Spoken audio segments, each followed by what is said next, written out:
Friends, welcome to our study channel move on study. तो friends, आज मैं आप लोगों के सामने Jharkhand council of education research and training Ranchi के द्वारा जो फ्रेंड्स आज के डेट में आप लोग के सामने मॉडल क्वेश्चन पत्र जो जारी किया गया सेशन 2024-25 के लिए, तो वो सारे क्वेश्चंस को मैं मैथमेटिक्स के तौर पे लेके आऊँ। इससे पहले आप लोग देखे होंगे हमारे चैनल पर मूव ऑन स्टडी चैनल पर मैं साइंस का सारे क्वेश्चंस को मैं डील कर दिया हूँ, और अभी मैं आप लोग के बीच में मैथमेटिक्स का सारे क्वेश्चंस को मैं डील करने जा रहा हूँ।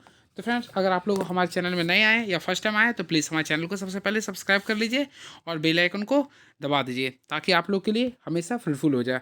तो चलिए मैं आप लोग के सामने क्लास को स्टार्ट करता हूँ। फर्स्ट ऑफ ऑल, आप लोग को ऑलरेडी मैं सिलेबस को डिस्कस कर दिया था।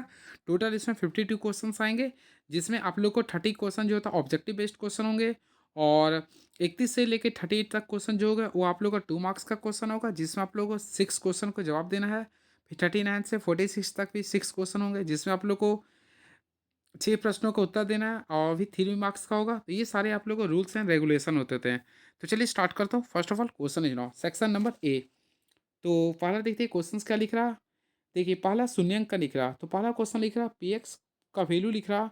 देख सकते हैं एक्स स्क्वायर माइनस 27 का शून्यंक क्या करे, ज्ञात करें। तो फ्रेंड्स, आप लोग को फर्स्ट ऑफ ऑल शून्यंक जब भी निकालने बोला, यानी कि पी एक्स का वैल्यू आप लोग को जीरो के तौर पे पुट करना है। तो यहाँ पे अगर आप लोग निकालते हैं तो x square minus 27 equal to zero अगर करते हैं तो एक्स स्क्वायर का वैल्यू अगर लिखते हैं तो 27 आएगा। क्लियर है। अब ऑलरेडी आप लोग को क्या करना होगा, देखिए यहाँ पे एक्स स्क्वायर जो था, तो फ्रेंड ये स्क्वायर है तो यहाँ पे आ जाएगा। तो आप लोग ऑलरेडी पढ़े होंगे मैथमेटिक्स के अकॉर्डिंग, इसका वैल्यू होगा अंडर रूट 7। अब अंडर रूट 7 को अगर आप लोग फैक्टराइज करते हैं, यानी पैम फैक्टराइज करते हैं, तो इसका वैल्यू आएगा 3√3 आएगा। अब यहाँ पे फ्रेंड्स आप लोग को फोकस करते हैं तो यहाँ पे वैल्यू जो है आप लोग का स्क्वायर के टर्म में लिख रहा, यानी इसका डबल आंसर होगा। तो उसी प्रकार हम लोग एक प्लस में इसका आंसर लेते हैं और एक माइनस के रूप में लेते हैं। तो राइट आंसर देखा जाए तो ऑप्शन नंबर इसका जो आंसर होगा, यानी कि इसका जो राइट आंसर होगा ऑप्शन नंबर 3√3, यानी ऑप्शन नंबर बी को क्लिक कर सकते हैं। तो इसका जो राइट आंसर है फ्रेंड्स ऑप्शन नंबर बी होगा। और फ्रेंड्स, अगर आप लोग कन्फ्यूजन है मैं कैसे रहा है, तो देखिए 27 का मैं प्राइम फैक्टराइज किया हूँ।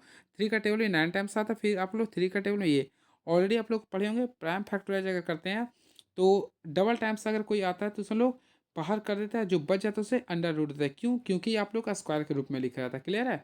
चलिए, तो इसका राइट आंसर होगा +-3√3। And very next question is now, यदि किसी बहुपद का ग्राफ एक्स एच को 3 बिंदुओं पर प्रतिच्छेद करती है तो इसमें कितने शून्य होंगे।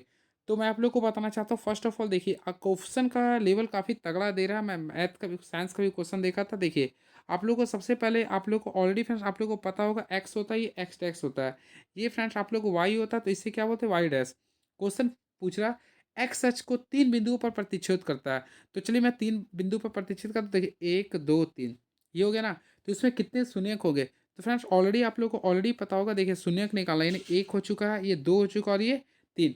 तो फाइनली तभी आप लोग राइट आंसर कर सकते हैं। ऑप्शन नंबर ए को काफ़ी अच्छे से क्लिक कर सकते हैं। ऑप्शन नंबर ए होगा। क्लियर है। एक्स एक्स पे बोल रहा था इसलिए मैं क्लिक किया हूँ। And very next question is now, दो परिमेय संख्याओं के बीच कितनी परिमेय संख्या हो सकती है। तो मैं आप लोगों को एक कंसेप्ट के अकॉर्डिंग बताना चाहता हूँ। दो परिमेय संख्याओं के बीच अनंत यानी इन्फिनाइट रूप से अनंत परिमेय संख्या हो सकती है। यानी कि फ्रेंड्स दो परिमेय संख्या, मान लीजिए कि 1 और 2 के बीच बोलते हैं, तो आप लोग 1.1 1.2 1.3 1.003 कुछ भी ले सकते हैं 1 और 2 के बीच में, तो यानी अनंत हो सकते हैं।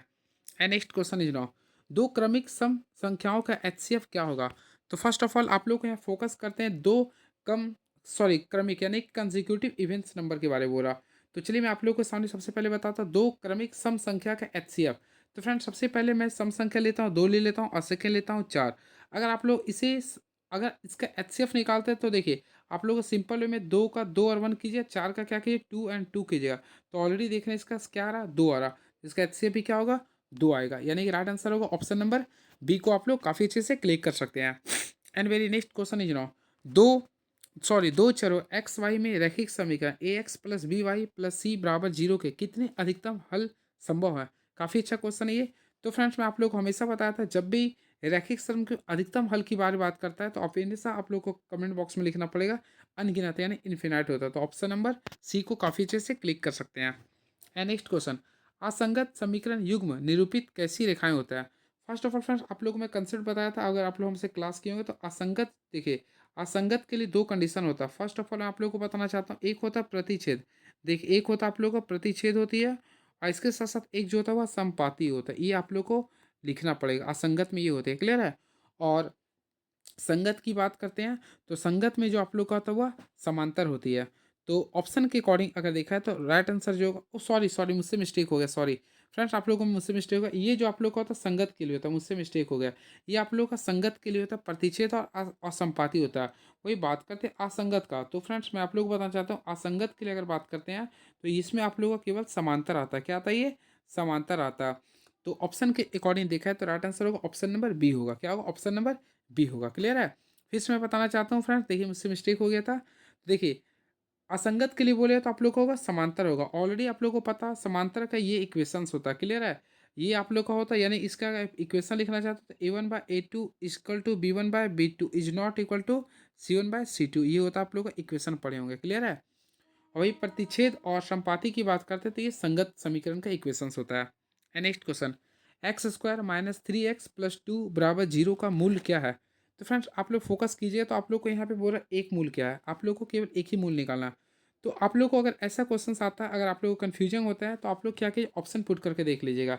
वैसे मैं आप लोग को बताना चाहता हूँ, देखिए फर्स्ट ऑफ ऑल आप लोग क्या कीजिए, फर्स्ट इंटू लास्ट को मल्टीप्लाई करते हैं तो टू आएगा। टू को आप लोग फैक्टराइज कीजिए, 2 × 1 कीजिएगा और आप लोग को इसमें तोड़ना है। तो एक्स स्क्वायर देखना है पे सिंबल शुरू में माइनस का, तो माइनस यूज करेंगे तो यहाँ -2x कर सकते हैं, फिर -x+2। अब आप लोग इसे फैक्टराइज करेंगे तो सिंपल वे में देखिए x-2 लीजिए, फिर -1 को कॉमन लीजिएगा, x-2। तो यहाँ से अगर आप लोग फोकस करते हैं तो एक आप लोग का आंसर के रूप में आएगा x-1 आएगा और एक आएगा x-2, यानी 1 और 2 आएगा।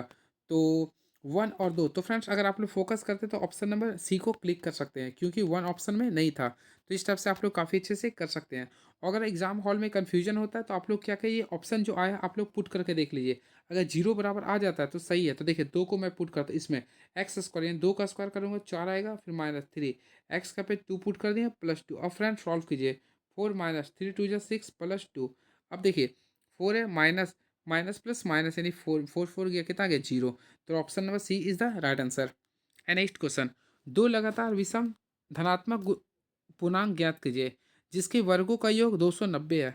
तो मैं तो आप लोग को एग्जाम हॉल में अगर आता हूँ तो आप लोग को मैं बताना, कुछ कुछ टाइम सेव के लिए आप लोग क्या कीजिए, आप लोग क्या कीजिएगा, थोड़ा सा शॉर्टकट यूज कीजिएगा। इसके लिए आप लोग क्या कीजिए, दो लगातार विषम, फ्रेंड्स आप सबसे पहले मान लीजिए ऑप्शन नंबर ए को चूज करते हैं। तो देखिए 15 का स्क्वायर क्या होता है 225 होता है, और 17 का क्या होता है 289।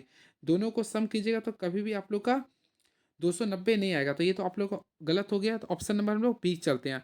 तो फ्रेंड 9 का स्क्वायर आप लोग को ऑलरेडी पता है 81 होता है। 21 का 11 का क्या होता है 121 होता है। अगर आप लोग इसे ऐड करते हैं तो देखिए कितना आ रहा, 200 आ रहा, यानी ये भी आप लोग का पॉसिबिलिटी नहीं है। अब नेक्स्ट चलते हैं, तो नेक्स्ट देखते हैं 13। तो फ्रेंड 13 का स्क्वायर 169 होता है, उसी पर 15 का क्या होता है 225। तो फ्रेंड यहाँ से भी पॉसिबिलिटी आप लोग का नहीं होगा, यानी 2 2 6 2 8 1 9, यानी यहाँ भी नहीं आ रहा। हम लोग नेक्स्ट चलते हैं, तो देखिए 11 और 13, तो 11 का हम लोग जानते हैं 121 होता है, और 13 का होता है 169 होता है। आप लोग इसे ऐड कीजिए तो 9 और 1 0 हो गया, 6 और 2 8 और 1 9, ये 290। तो ऑप्शन नंबर आप लोग डी को काफ़ी अच्छे से क्लिक कर सकते हैं। तो फ्रेंड्स कुछ कुछ क्वेश्चन आप लोग को ऑप्शन के अकॉर्डिंग बनाइएगा, काफ़ी आप लोग का टाइम सेफ होगा और प्रेशर नहीं रहेगा। चलिए, निम्नलिखित में कौन समांतर श्रेणी है? तो मैं आप लोग को बताना चाहता हूँ, समांतर श्रेणी उसे कहते हैं, वैसे इसे श्रेणी बोलते हैं। तो समांतर श्रेणी उसे कहते हैं फ्रेंड जिसमें सभी सीरीज के बीच में अंतर जो होता है हमेशा इक्वल होता है। तो फ्रेंड्स ऑप्शन नंबर 1 देखते हैं, तो देखिए 2 लिख रहा, 4 लिख रहा, फिर 8 लिख रहा, 16। अगर आप लोग देखें यहाँ पर डिफर कितना 8 है, यहाँ पे कितना 4 है, यहाँ पे लिखा है 2 है। तो फ्रेंड्स ये आप लोग का एपी सीरीज में नहीं होगा, ये जीपी सीरीज होगा, क्योंकि इसमें मल्टीपल सेम है, लेकिन आप लोग का यहाँ पर डिफर सिर्फ नहीं है, इसलिए आप लोग का option number A is right answer नहीं होगा। बात करते हैं सेकेंड का, तो 1 है, फिर 3 है, फिर 9 है, फिर 27 है। इसमें भी आप लोग देखिएगा तो फ्रेंड ये मल्टीपल के तौर में आ रहा है, तो ये भी आप लोग का पॉसिबिलिटी नहीं होगा। ये सारे जीपी सीरीज हो गया। लेकिन अगर आप लोग फोकस करना चाहते हैं ऑप्शन नंबर सी को, देखिए -10 है, फिर आप लोग का -6 लिख रहा, फिर -2 लिख रहा, फिर 2 लिख रहा। आप लोग क्या करिए, लगातार पीछे से आप लोग देखिए डिफर इक्वल है कि नहीं। यहाँ 2 है और ऑलरेडी माइनस माइनस क्या होगा प्लस, यानी 2 2 4 हो गया। उसी पे हम लोग इसको इसको चेक करेंगे, तो -2 माइनस माइनस क्या प्लस, तो यहाँ भी देखिए 4 आ रहा। फिर -6 को माइनस माइनस प्लस, यानी यहाँ भी कीजिएगा तो 4 आ रहा। यानी ऑप्शन के अकॉर्डिंग देखा है तो ऑप्शन नंबर आप लोगों का क्या होगा, C is the right answer. I hope आप लोगों को क्लियर हुआ होगा। चलिए next question, 1 4 7 10 dot dot dot के 18वें पद का मान ज्ञात करें। तो आप लोग ऑलरेडी आप लोग रिवीजन के स्किल पे हैं, तो आप लोग को सबसे पहले ए निकालने होंगे। तो ए यानी कि फर्स्ट टर्म, तो फ्रेंड्स अगर आप लोग फर्स्ट टर्म निकालोगे तो फर्स्ट टर्म आप लोग को ए 1 आएगा, डी अगर निकालना चाहते हैं तो डी आप लोग का 3 आएगा। क्लियर है? आप लोग का 18वां टर्म निकालना, तो ऑलरेडी फ्रेंड जो भी टर्म निकाल रहता है तो आप लोग फार्मूला ए प्लस एन माइनस वन, तो जो यहाँ टर्म रहता है उसमें से 1 को माइनस करते हैं, यानी कि 18 में से बन जाएगा 17 होगा, डी करते हैं। अब देखिए ए का वैल्यू 1 है और 17 है, डी का वैल्यू ऑलरेडी देखें 3 है। आप लोग को यूज करना 7 3 से कितना 51 होता है। अगर इसे सॉल्व करते हैं तो कितना था 52। तो फ्रेंड्स का राइट आंसर आएगा ऑप्शन नंबर सी होगा 52। तो काफ़ी अच्छे से आप लोग 52 को कर सकते हैं। क्लियर है? चलिए नेक्स्ट क्वेश्चन। दो समरूप त्रिभुजों के क्षेत्रफलों का अनुपात 16:9 है, तो इसकी संगत भुजाओं का अनुपात क्या होगा? तो फ्रेंड्स ऑलरेडी आप लोग पढ़े होंगे। देखिए दो समरूप त्रिभुज का अगर आप लोग का क्षेत्रफल देता है, यानी एरिया ऑफ ट्रायंगल, मान लीजिए कि दो त्रिभुज खींचे, मान लीजिए त्रिभुज 1 खींचे और ये मान लीजिए कि एरिया ऑफ ट्रायंगल त्रिभुज 2 लिए। क्लियर है? ये जो आप लोग का होता है, आप लोग को ऑलरेडी पढ़ाए थे, दोनों का साइड के इक्वल होता है। मान लीजिए कि फ्रेंड मान लो एक का साइड A1 माने और एक का A2 माने। क्लियर है? तो इसका जो स्क्वायर होता है इसका अंडर रूट में आप लोग लिख सकते हैं इस प्रकार। यानी कि फ्रेंड्स अगर आप लोग देखा जाए तो सॉरी, इसमें ये अंडर रूट आ सकता है, ये स्क्वायर्स का वैल्यू होता है। क्या होता है? ये स्क्वायर्स में होता है। तो ऑलरेडी ये स्क्वायर्स है फ्रेंड।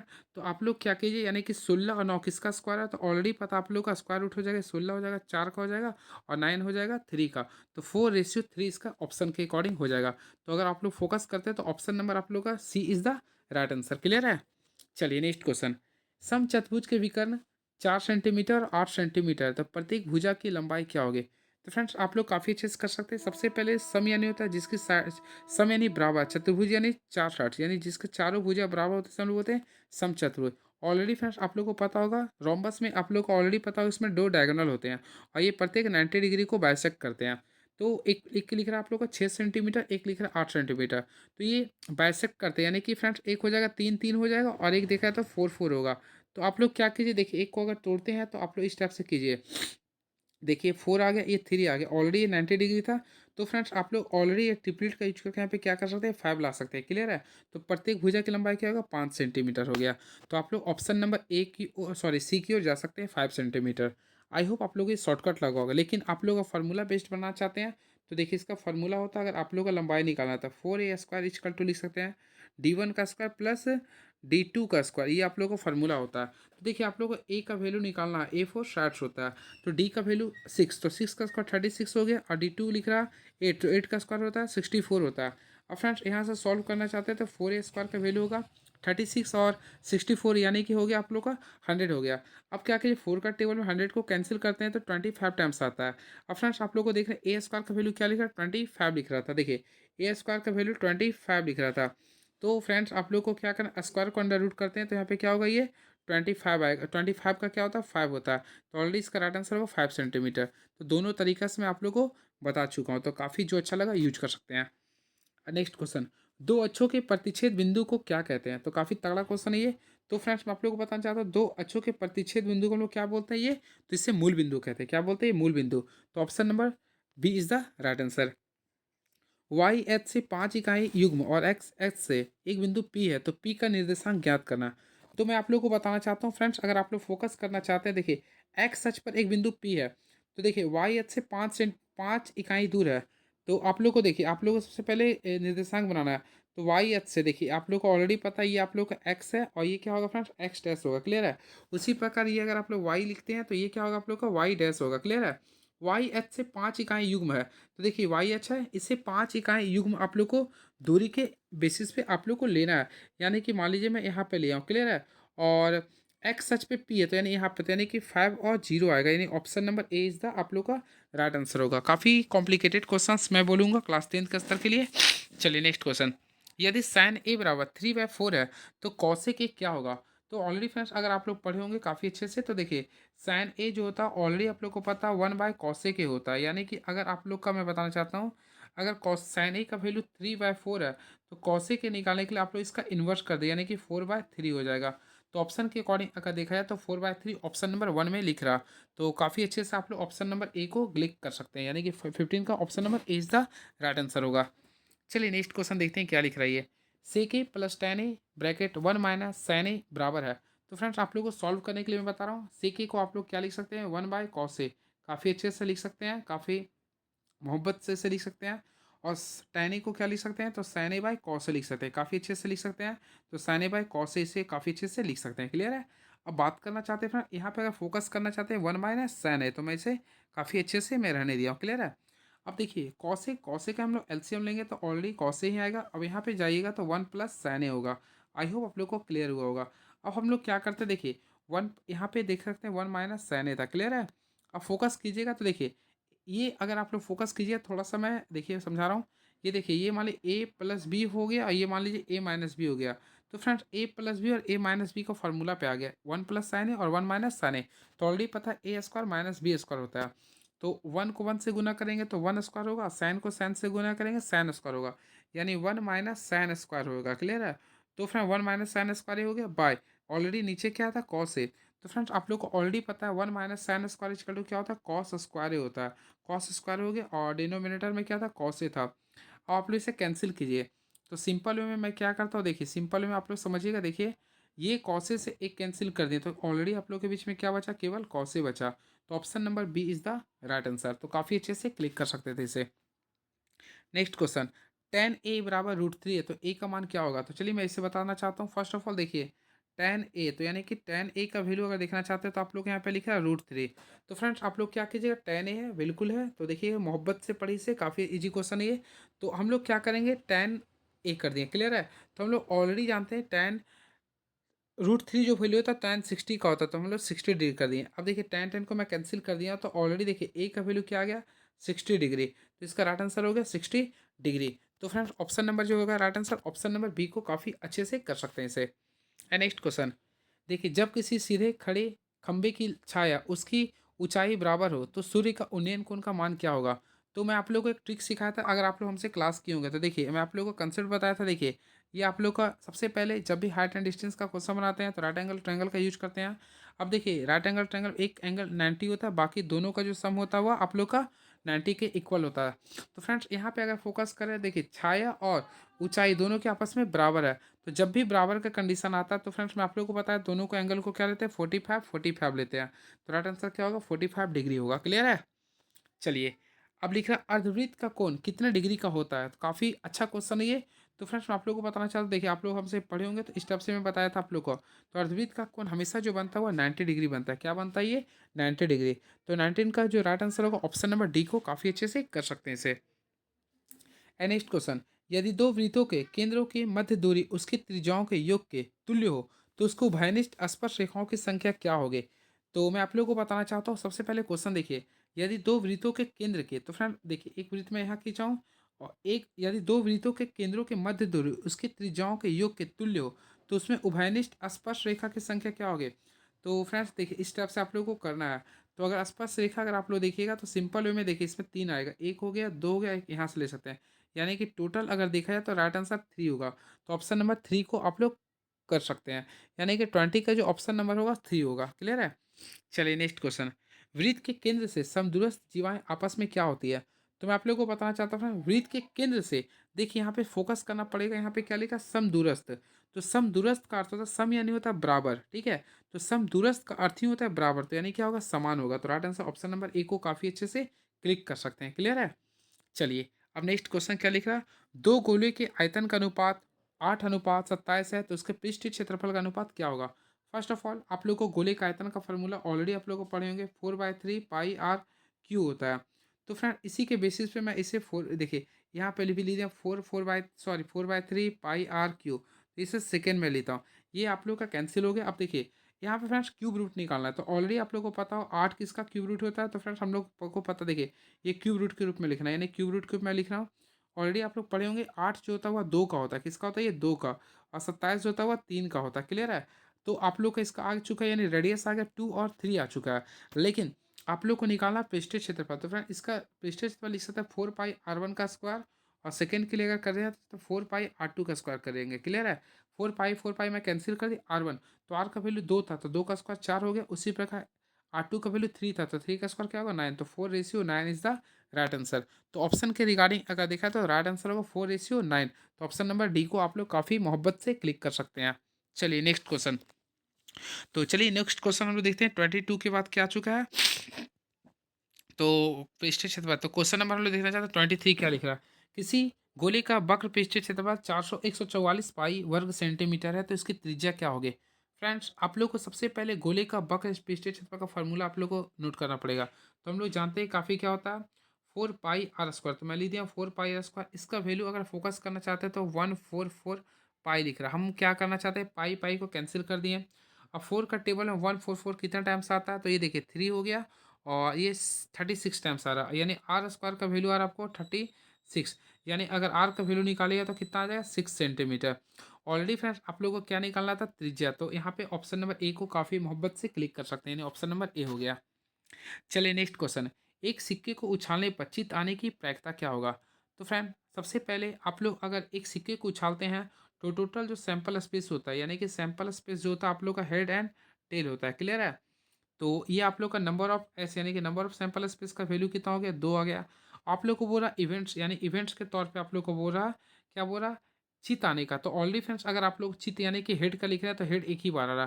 तो देखिए आप लोग को लिख दिया हूँ, तो यानी कि नंबर ऑफ ई यानी कि हेड्स के लिए बात करते हैं तो क्या लिख रहा, 1 लिख रहा। ऑलरेडी आप लोग को पता है प्रोबेबिलिटी का फॉर्मूला जो होता है, probability of occurrence of events equal to होता है N E by N S होता है। तो इसी के बेसिस के आधार पर हम लोग फार्मूला को पुट ऑन करेंगे। तो एन ई का वैल्यू 1 था और एन एस का वैल्यू 2 था, तो इसको 0.5 भी लिख सकते हैं या फिर 1/2। तो ऑप्शन के अकॉर्डिंग 1/2 होगा, ऑप्शन नंबर बी। चलिए अब नेक्स्ट क्वेश्चन देखते हैं क्या लिख रहा है। एक निश्चित घटना की प्रायिकता क्या होगी?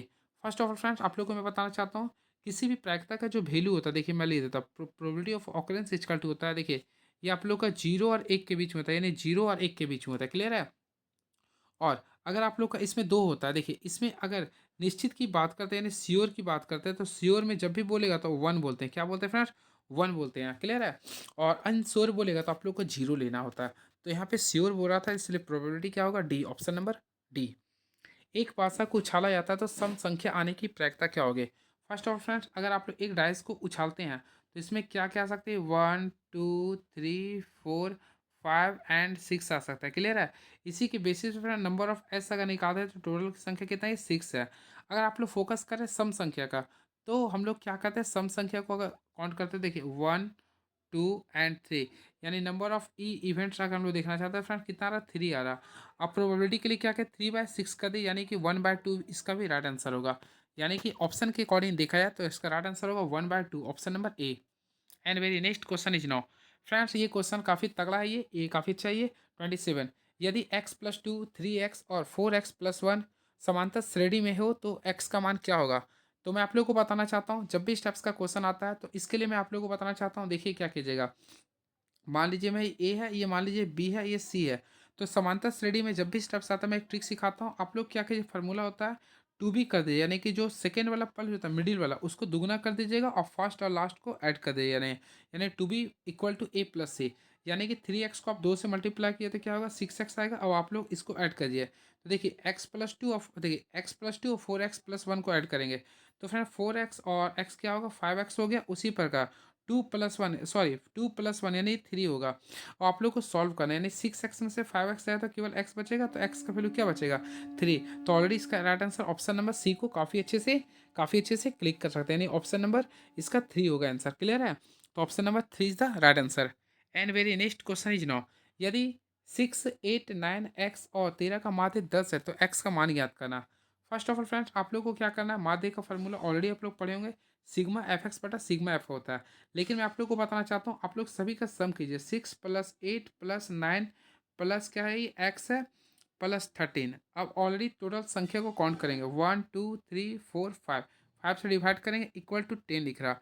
अगर आप लोग सॉल्व करते हैं, देखिए 8 6 14, 14 9 कितना होता है, 23 होता है, 23 और 13 कितना होता है, तो फ्रेंड 36 होता है। 36 प्लस एक्स कर दीजिए, अब 5 को 10 से गुना कीजिए तो 50 आएगा।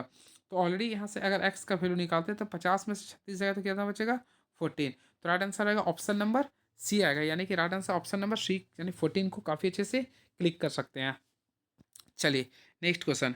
इससे फ्रेंड्स आप लोग को मोड निकालना है, तो ऑलरेडी आप लोग मोड का फार्मूला जानते हैं, ये फार्मूला बेस्ड नहीं, आप लोग को मोड क्या बोलते हैं, जो फ्रीक्वेंसी मैक्सिमम टर्म्स आया है उसे बोलते हैं मोड। ऑप्शन के अकॉर्डिंग सबसे पहले 2 लिख रहा, तो हम लोग चलते दो कितना बार लिखना चाहते हैं, देखिए 2 आप लोग को यहाँ आ रहा है 1 बार 2 बार और ये 3 बार, तो चलिए 2 मैं 3 बार ले दिया। ऑप्शन के अकॉर्डिंग 3, तो फ्रेंड 3 को देखना चाहते हैं कितना बार आ रहा, तो 3 आप लोग देखना चाहते हैं केवल 1 बार आ रहा। उसी पर 6 भी अगर देखना चाहते हैं तो केवल 1 बार आ रहा। और 1 को देखना चाहते हैं तो 1 भी एक बार था। तो ऑप्शन के अकॉर्डिंग देखना चाहते हैं तो ए होगा, यानी कि 2 जो है आप लोग का 3 टाइम्स आ रहा। तो इसका जो राइट आंसर होगा ऑप्शन नंबर ए, जो कि 2 लिख रहा। And very last question is now 8, 7, 12, 15, 10, 9, 11 की माध्यिका क्या होगी? फ्रेंड्स, आप लोग को जब भी माध्यिका निकालना ही होता है तो आप लोग सबसे पहले ये जो आप लोग का सीरीज दिया है, यानी जो दिया है आप लोग टर्म्स, इसे हम लोग क्या करेंगे, असेंडिंग ऑर्डर में सजाएंगे। तो असेंडिंग ऑर्डर में सजाइएगा तो सबसे पहले छोटा यहाँ पे कितना 7 है, फिर कितना 8 है, फिर फोकस करना चाहते हैं तो आप लोग को 9 आ रहा, फिर कितना आ रहा 10 आ रहा, फिर कितना आ रहा 11 आ रहा, फिर कितना आ रहा 12 आ रहा, फिर मैं अगर फोकस करता हूँ तो मुझे दिख रहा 15 दिख रहा। और तो वैसा कुछ नहीं, यानी 1 2 3 4 5 6 7, यहाँ भी देखिए 1 2 3 4 5 6 7, 7 आप लोग को ऑड आता है। तो ऑड के लिए फार्मूला आप लोग को ऑलरेडी पता है, n+1/2 टर्म। देखो n+1/2 टर्म होता है, तो n का वैल्यू 7 था, 7+1 यानी 8, 8 का था कितना था 4, यानी चौथा टर्म आप लोग को देखना है असेंडिंग ऑर्डर के रूप में। तो ये पहला टर्म होगा, ये दूसरा होगा, ये तीसरा होगा, ये चौथा आप लोग का निकल गया, यानी कि 10 इसका राइट आंसर होगा। तो ऑप्शन नंबर ए को काफ़ी अच्छे से क्लिक कर सकते हैं। तो राइट आंसर जो होगा option number A is the right answer. I hope आप लोगों को क्लियर हुआ होगा। तो फ्रेंड्स, ये आप लोग का 30 MCQ था। आई होप आप लोग को अच्छा लगा होगा। आप लोग कमेंट बॉक्स में लिखेंगे कैसा आप लोग को लगा। चलिए, सेक्शन बी को मैं आप केवल दिखा देता हूँ किस टाइप्स का है, और नेक्स्ट वीडियो में आता हूँ तो सारे क्वेश्चन को मैं काफ़ी अच्छे से मैं सॉल्व करवा दूंगा। तो ये सारे आप लोग देख सकते हैं, मैं काफ़ी अच्छे से बताऊंगा। और अगर किसी क्वेश्चन को आप लोग को जानना है तो आप लोग कमेंट बॉक्स में लिख सकते हैं। ये सारे क्वेश्चन को मैं ट्रिक से भी बता दूंगा जो आप लोग के लिए काफ़ी फ्रूटफुल हो। तो ये देख लीजिए, और ये सारे क्वेश्चंस आप लोग का बेस्ड है ऑन सिलेबस है। होपफुली आप लोग के लिए काफ़ी अच्छे भी हैं ये। और देख लीजिए किस टाइप से पूछ रहा है ये। चलिए, हम लोग नेक्स्ट वीडियो में आते हैं तो सारे क्वेश्चंस को मैं डील करूंगा। तब तक हमारे चैनल से आप लोग बने रहिए। Thank you so much. Please subscribe my YouTube channel move on state. Thank you so much and hope for the best. तो चलिए फ्रेंड, नेक्स्ट वीडियो में मिलते हैं फिर आप लोग से।